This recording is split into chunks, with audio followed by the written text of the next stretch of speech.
ओम जय श्री हरि विष्णु। आज श्री बृहस्पतिवार व्रत कथा। भारतवर्ष में एक प्रतापी और दानी राजा राज्य करता था। वह नित्य गरीबों और ब्राह्मणों की सहायता करता था। ये बात उसकी रानी को अच्छी नहीं लगती थी। वह नहीं गरीबों को दान देती, नहीं भगवान का पूजन करती थी और राजा को भी दान देने से मना किया करती थी। एक दिन राजा शिकार खेलने वन को गए हुए थे, तो रानी महल में अकेली थी। उसी समय बृहस्पति देव साधु वेश में राजा के महल में भिक्षा के लिए गए और भिक्षा मांगी। रानी ने भिक्षा देने से इनकार किया और कहा, हे साधु महाराज, मैं तो दान पुण्य से तंग आ गई हूँ। मेरा पति सारा धन लुटाते रहते हैं। मेरी इच्छा है कि हमारा धन नष्ट हो जाए, फिर न रहेगा बांस न बजेगी बांसुरी।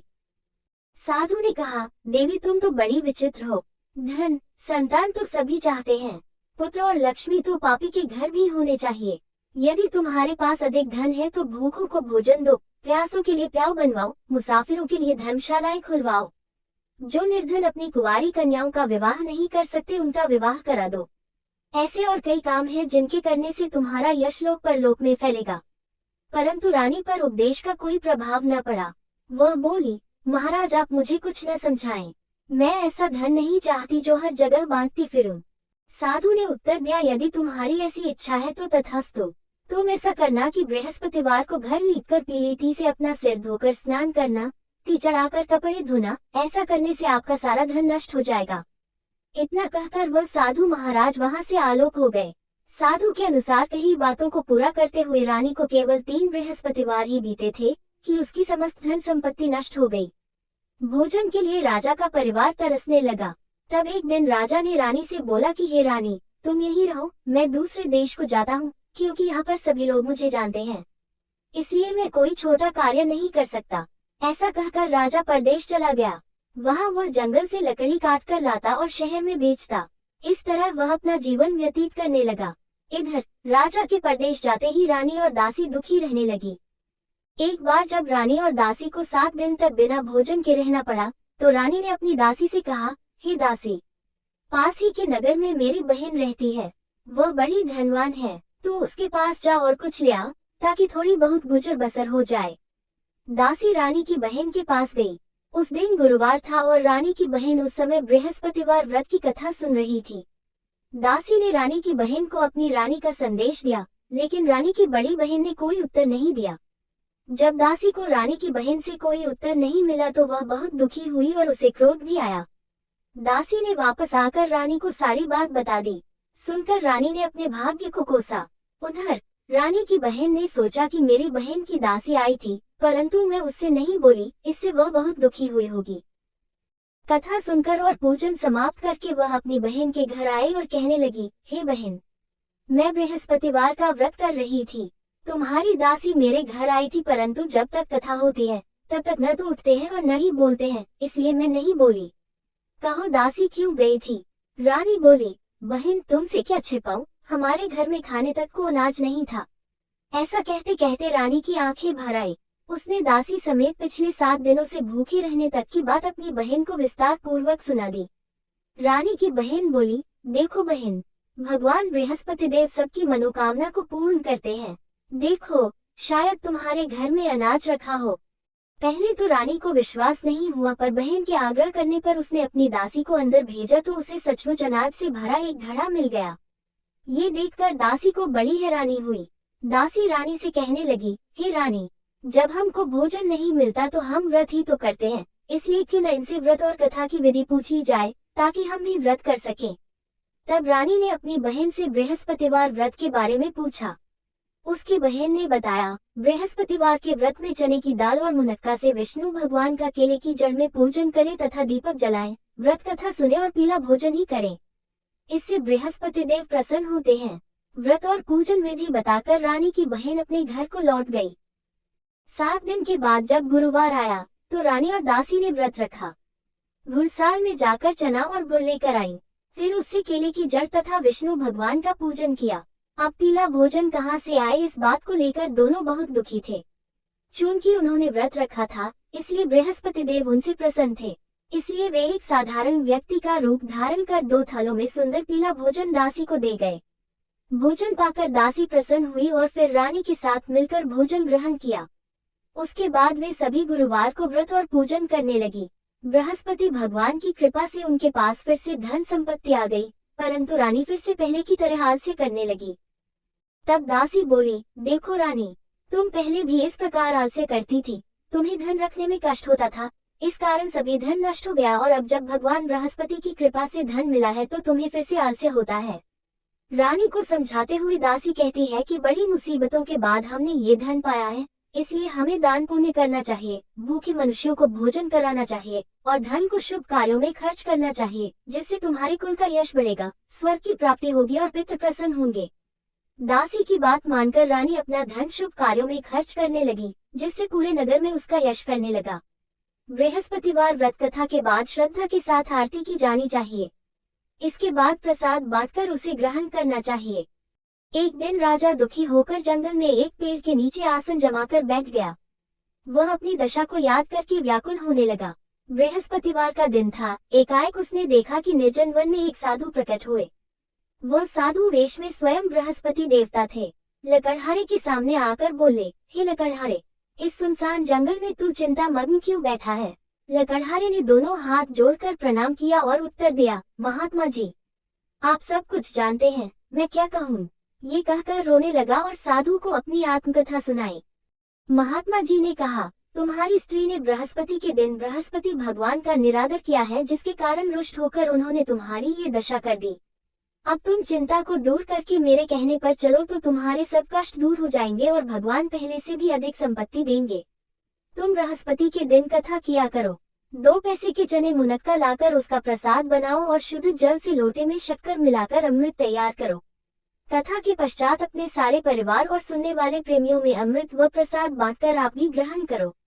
ऐसा करने से भगवान तुम्हारी सब मनोकामनाएं पूरी करेंगे। साधु के ऐसे वचन सुनकर लकड़हारा बोला, हे प्रभु, मुझे लकड़ी बेचकर इतना पैसा नहीं मिलता जिससे भोजन के उपरांत कुछ बचा सकूं। मैंने रात्रि में अपनी स्त्री को व्याकुल देखा है, मेरे पास कुछ भी नहीं जिससे मैं उसकी खबर मंगा सकूं। साधु ने कहा, हे लकड़हारे, तुम किसी बात की चिंता मत करो। बृहस्पति के दिन तुम रोजाना की तरह लकड़ियां लेकर शहर को जाओ। तुमको रोज से दुगुना धन प्राप्त होगा, जिससे तुम भली भांति भोजन कर लोगे तथा बृहस्पति देव की पूजा का सामान भी आ जाएगा। इतना कहकर साधु अंतर्ध्यान हो गए। धीरे धीरे समय व्यतीत होने पर फिर वही बृहस्पतिवार का दिन आया। लकड़हारा जंगल से लकड़ी काटकर किसी शहर में बेचने गया। उसे उस दिन और दिन से अधिक पैसा मिला। राजा ने चना गुड़ आदि लाकर गुरुवार का व्रत किया। उस दिन से उसके सभी क्लेश दूर हुए, परंतु जब दोबारा गुरुवार का दिन आया तो बृहस्पतिवार का व्रत करना भूल गया। इस कारण बृहस्पति भगवान नाराज हो गए। उस दिन उस नगर के राजा ने विशाल यज्ञ का आयोजन किया तथा शहर में ये घोषणा करा दी कि कोई भी मनुष्य अपने घर में भोजन न बनावे, न आग जलावे, समस्त जनता मेरे यहाँ भोजन करने आवे। इस आज्ञा को जो न मानेगा उसे फांसी की सजा दी जाएगी। इस तरह की घोषणा संपूर्ण नगर में करवा दी गई। राजा की आज्ञानुसार शहर के सभी लोग भोजन करने गए, लेकिन लकड़हारा कुछ देर से पहुंचा, इसलिए राजा उसको अपने साथ घर ले गए और ले जाकर भोजन करा रहे थे तो रानी की दृष्टि उस खूंटी पर पड़ी जिस पर उसका हार लटका हुआ था। वह वहां पर दिखाई नहीं दिया। रानी ने निश्चय किया कि मेरा हार इस मनुष्य ने चुरा लिया है। उसी समय सिपाहियों को बुलाकर उसको कारागार में डलवा दिया। जब लकड़हारा कारागार में पड़ गया और बहुत दुखी होकर विचार करने लगा कि न जाने कौन से पूर्व जन्म के कर्म से मुझे ये दुख प्राप्त हुआ है, और उसी साधु को याद करने लगा जो कि जंगल में मिला था। उसी समय तत्काल बृहस्पति देव साधु के रूप में प्रकट हुए और उसकी दशा को देखकर कहने लगे, अरे मूर्ख, तूने बृहस्पति देव की कथा नहीं करी, इस कारण तुझे दुख प्राप्त हुआ है। अब चिंता मत कर, बृहस्पतिवार के दिन कारागार के दरवाजे पर 4 पैसे पड़े मिलेंगे। उनसे तू बृहस्पति देव की पूजा करना, तेरे सभी कष्ट दूर हो जाएंगे। बृहस्पति के दिन उसे 4 पैसे मिले। लकड़हारे ने कथा कही। उसी रात्रि को बृहस्पति देव ने उस नगर के राजा को स्वप्न में कहा, हे राजा, तुमने जिस आदमी को कारागार में बंद कर दिया है वह निर्दोष है। वह राजा है, उसे छोड़ देना। रानी का हार उसी खूंटी पर लटका है। अगर तू ऐसा नहीं करेगा तो मैं तेरे राज्य को नष्ट कर दूंगा। इस तरह रात्रि के स्वप्न को देखकर राजा प्रातःकाल उठा और खूंटी पर हार देखकर लकड़हारे को बुलाकर क्षमा मांगी तथा लकड़हारे को योग्य सुंदर वस्त्र आभूषण देकर विदा कर दिया। बृहस्पति देव की आज्ञानुसार लकड़हारा अपने नगर को चल दिया। राजा जब अपने नगर के निकट पहुंचा तो उसे बड़ा आश्चर्य हुआ। नगर में पहले से अधिक बाग, तालाब, कुएं तथा बहुत सी धर्मशाला, मंदिर आदि बन गई हैं। राजा ने पूछा, ये किसका बाग और धर्मशाला है? तब नगर के सब लोग कहने लगे, ये सब रानी और बांदी के हैं। तो राजा को आश्चर्य हुआ और गुस्सा भी आया। जब रानी ने ये खबर सुनी कि राजा आ रहे हैं, तो उन्होंने बांदी से कहा कि हे दासी, देख राजा हमको कितनी बुरी हालत में छोड़ गए थे। हमारी ऐसी हालत देखकर वह लौट न जाए, इसलिए तू दरवाजे पर खड़ी हो जा। आज्ञानुसार दासी दरवाजे पर खड़ी हो गई। राजा आए तो उन्हें अपने साथ लिवा लाए। तब राजा ने क्रोध करके अपनी रानी से पूछा कि यह धन तुम्हें कैसे प्राप्त हुआ है? तब उन्होंने कहा, हमें ये सब धन बृहस्पति देव के इस व्रत के प्रभाव से प्राप्त हुआ है। राजा ने निश्चय किया कि 7 रोज बाद तो सभी बृहस्पति देव का पूजन करते हैं, परंतु मैं प्रतिदिन दिन में 3 बार कहानी तथा रोज व्रत किया करूंगा। अब हर समय राजा के दुपट्टे में चने की दाल बंधी रहती तथा दिन में 3 बार कहानी करता। एक रोज राजा ने विचार किया कि चलो अपनी बहन के यहाँ हो आवे। इस तरह निश्चय कर राजा घोड़े पर सवार हो अपनी बहन के यहाँ को चलने लगा। मार्ग में उसने देखा कि कुछ आदमी एक मुर्दे को ले जा रहे हैं। उन्हें रोककर राजा कहने लगा, अरे भाइयों, मेरी बृहस्पति देव की कथा सुन लो। वे बोले, लो, हमारा तो आदमी मर गया है, इसको अपनी कथा की पड़ी है। परंतु कुछ आदमी बोले, अच्छा कहो, हम तुम्हारी कथा भी सुनेंगे। राजा ने दाल निकाली और जब कथा आधी हुई थी कि मुर्दा हिलने लग गया, और जब कथा समाप्त हो गई तो राम राम करके मनुष्य उठकर खड़ा हो गया। आगे मार्ग में उसे एक किसान खेत में हल चलाता मिला। राजा ने उसे देख और उससे बोले, अरे भैया, तुम मेरी बृहस्पतिवार की कथा सुन लो। किसान बोला, जब तक मैं तेरी कथा सुनूंगा तब तक 4 हरया जोत लूंगा। जा अपनी कथा किसी और को सुनाना। इस तरह राजा आगे चलने लगा।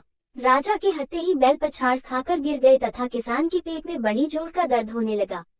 उस समय उसकी माँ रोटी लेकर आए। उसने जब ये देखा तो अपने पुत्र से सब हाल पूछा और बेटे ने सभी हाल कह दिया। तो बुढ़िया दौड़ी दौड़ी उस घुड़सवार के पास गई और उससे बोली कि मैं तेरी कथा सुनूंगी, तू अपनी कथा मेरे खेत पर चलकर ही कहना। राजा ने बुढ़िया के खेत पर जाकर कथा कही, जिसके सुनते ही वह बैल उठ खड़ हुई तथा किसान के पेट का दर्द भी बंद हो गया। वह ऐसा कहकर देखने चली गई, परंतु उसे कोई ऐसा व्यक्ति नहीं मिला जिसने भोजन न किया हो। अतः वही कुम्हार के घर गई जिसका लड़का बीमार था। उसे मालूम हुआ कि उनके यहाँ 3 रोज से किसी ने भोजन नहीं किया है। रानी ने अपने भाई की कथा सुनने के लिए कुम्हार से कहा, वह तैयार हो गया। राजा ने जाकर बृहस्पतिवार की कथा कही, जिसको सुनकर उसका लड़का ठीक हो गया। अब तो राजा की प्रशंसा होने लगी। एक रोज राजा ने अपनी बहन से कहा कि हे बहन, हम अपने घर को जाएंगे, तुम भी तैयार हो जाओ। राजा की बहन ने अपनी सास से कहा। सास ने कहा, हाँ चली जा, परंतु अपने लड़कों को मत ले जाना, क्योंकि तेरे भाई की कोई औलाद नहीं है। बहन ने अपने भैया से कहा, हे भैया, मैं तो चलूंगी पर कोई बालक नहीं जाएगा। राजा बोला, जब कोई बालक नहीं चलेगा तब तुम ही क्या करोगी? बड़े दुखी मन से राजा अपने नगर को लौट आया। राजा ने अपनी रानी से कहा, हम निर्वंशी हैं, हमारा मुंह देखने का धर्म नहीं है और कुछ भोजन आदि नहीं किया। रानी बोली, हे प्रभु, बृहस्पति देव ने हमें सब कुछ दिया है, वह हमें औलाद अवश्य देंगे। उसी रात को बृहस्पति देव ने राजा से स्वप्न में कहा, हे राजा उठ, सभी सोच त्याग दे, तेरी रानी गर्भ से है। राजा की यह बात सुनकर बड़ी खुशी हुई। 9वें महीने में उसके गर्भ से एक सुंदर पुत्र पैदा हुआ। तब राजा बोला, हे रानी, स्त्री बिना भोजन के रह सकती है, पर बिना कहे नहीं रह सकती। जब मेरी बहन आवे तुम उससे कुछ कहना मत। रानी ने सुनकर हाँ कर दिया। जब राजा की बहन ने ये शुभ समाचार सुना तो वह बहुत खुश हुई तथा बधाई लेकर अपने भाई के यहाँ आई। तभी रानी ने कहा, घोड़ा चढ़कर तो नहीं आए, गधा चढ़े आए। राजा की बहन बोली, भाभी, मैं इस प्रकार न कहती तो तुम्हें औलाद कैसे मिलती? बृहस्पति देव ऐसे ही हैं, जैसी जिसके मन में कामनाएं हैं सभी को पूर्ण करते हैं। जो सद्भावना पूर्वक बृहस्पतिवार का व्रत करता है एवं कथा पता है अथवा सुनता है, दूसरों को सुनाता है, बृहस्पति देव उसकी सभी मनोकामना पूर्ण करते हैं। प्राचीन काल में एक मन रहता था, वह बहुत निर्धन था। उसकी कोई संतान नहीं थी। उसकी स्त्री बहुत मलिनता के साथ रहती थी। वह स्नान न करती, किसी देवता का पूजन न करती। इससे मन देवता बड़े दुखी थे। बेचारे बहुत कुछ कहते थे किंतु उसका कुछ परिणाम न निकला। भगवान की कृपा से मन की स्त्री की कन्या रूपी रत्न पैदा हुआ।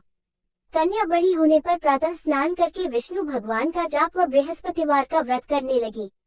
अपने पूजन पाठ को समाप्त करके विद्यालय जाती तो अपनी थी में जौ भर के लिए जाती और पाठशाला के मार्ग में डालती जाती। तब ये जौ स्वर्ण के जो जाते लौटते समय उनको बीन कर घर ले आती थी।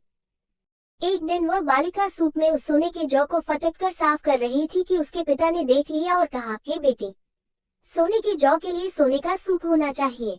दूसरे दिन बृहस्पतिवार था। इस कन्या ने व्रत रखा और बृहस्पति देव से प्रार्थना करके कहा, मैंने आपकी पूजा सच्चे मन से की हो तो मेरे लिए सोने का सूप दे दो। बृहस्पति देव ने उसकी प्रार्थना स्वीकार कर ली। रोजाना की तरह वह कन्या जौ फैलाती हुई जाने लगी। जब लौटकर जौ बीन रही थी तो बृहस्पति देव की कृपा से सोने का सूप मिला।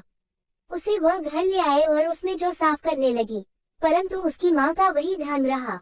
एक दिन की बात है कि वह कन्या सोने के सूप में जौ साफ कर रही थी। उस समय उस शहर का राजपुत्र वहां से होकर निकला। इस कन्या के रूप और कार्य को देखकर मोहित हो गया तथा अपने घर आकर भोजन तथा जल त्याग कर उदास होकर लेट गया। राजा को इस बात का पता लगा तो अपने प्रधानमंत्री के साथ उसके पास गए और बोले, ही बेटा, तुम्हें किस बात का कष्ट है? किसी ने अपमान किया है अथवा और कारण हो सो कहो, मैं वही कार्य करूंगा जिससे तुम्हें प्रसन्नता हो। अपने पिता की राजकुमार ने बातें सुनी तो वह बोला, मुझे आपकी कृपा से किसी बात का दुख नहीं है। किसी ने मेरा अपमान नहीं किया है, परंतु मैं उस लड़की से विवाह करना चाहता हूँ जो सोने के सूप में जौ साफ कर रही थी। ये सुनकर राजा आश्चर्य में पड़ और बोला, हे बेटा, इस तरह की कन्या का पता तुम ही लगाओ, मैं उसके साथ तेरा विवाह अवश्य ही करवा दूंगा। राजकुमार ने उस लड़की के घर का पता बतलाया। तब मंत्री उस लड़की के घर गए और मन देवता को सभी हाल बतलाया। मन देवता राजकुमार के साथ अपनी कन्या का विवाह करने के लिए तैयार हो गए तथा विधि विधान के अनुसार मन की कन्या का विवाह राजकुमार के साथ हो गया। कन्या के घर से जाते ही पहले की भांति उस मन देवता के घर में गरीबी का निवास हो गया। अब भोजन के लिए भी अन्न बड़ी मुश्किल से मिलता था। एक दिन दुखी होकर मन देवता अपनी पुत्री के पास गए। बेटी ने पिता की दुखी अवस्था को देखा और अपनी माँ का हाल पूछा। तब मन ने सभी हाल कहा। कन्या ने बहुत सा धन देकर अपने पिता को विदा कर दिया। इस तरह मन का कुछ समय सुखपूर्वक व्यतीत हुआ। कुछ दिन बाद फिर वही हाल हो गया। मन फिर अपनी कन्या के यहाँ गया और सारा हाल कहा तो लड़की बोली, हे पिताजी, आप माताजी को यहाँ लेवा लाओ, मैं उसे विधि बता दूंगी जिससे गरीबी दूर हो जाए।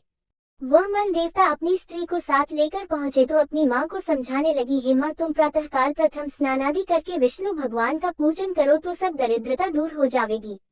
परंतु उसकी माँ ने एक भी बात नहीं मानी और प्रातःकाल उठकर अपनी पुत्री के बच्चों की जूठन को खा लिया। इससे उसकी पुत्री को भी बहुत गुस्सा आया और एक रात को कोठरी से सभी सामान निकाल दिया और अपनी माँ को उसमें बंद कर दिया।